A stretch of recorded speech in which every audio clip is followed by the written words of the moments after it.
we made it to Africa. This is a pretty special trip for Zach and I. I can't believe I'm standing on the banks of the Nile. So stoked to be here right now. For our last international trip, Colombia turned over the reins to us and said, where do you want to go?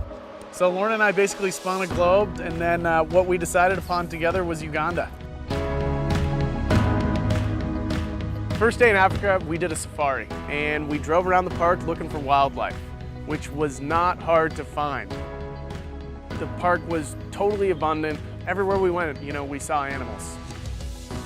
It was cool to, be checking out, animals that I've been studying since I was a kid, animals that are in the alphabet book that, you finally get to see out in the wild, and it was pretty incredible.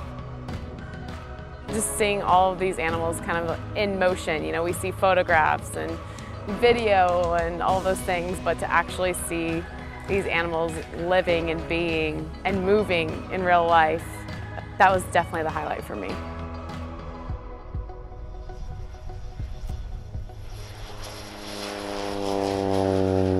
So for the second leg of our journey, we took a flight from Entebbe up to the Mugahinga region of Uganda. We went on a cultural hike with the Batwa people. They can't trace their origins, so they're believed to be the first people that have been living in this region. Just to kind of start off our adventure in this completely different environment with the people who have been there since the beginning was so inspiring and informative. They showed us how they used to catch antelopes. They showed us how they collected drinking water in bamboo tubes.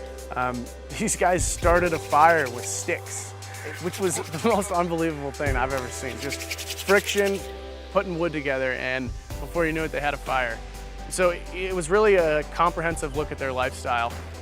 That was a really incredible way to be introduced into the land by the people who had been there since the very beginning.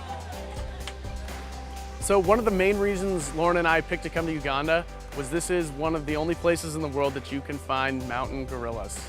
So we went out with a crew of Ugandans, and so we started our hike. After about an hour of going through the super lush forest, we walked around that corner, and there they were playing under some trees.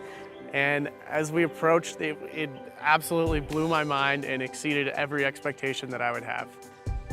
First off, we see this mom and this baby just playing together. And they kind of appeared not to notice us at first, and then they were very aware of us, as it turned out. And they started interacting with us. And they're running around chasing some of our guides, trying to grab cameras. It was hilarious. They have such personalities. The silverbacks were absolutely incredible. They were so big and looked so strong. They were kind of off by themselves, very in tune to what was going on around them because it's their job to protect the family. It was really beautiful to see how they interact as a family and how they interact with humans as well. There's such a limited number of them. They're so human-like, they're so playful. Definitely one of the most unique experiences I've ever had, and certainly the most unique wildlife experience I've ever had.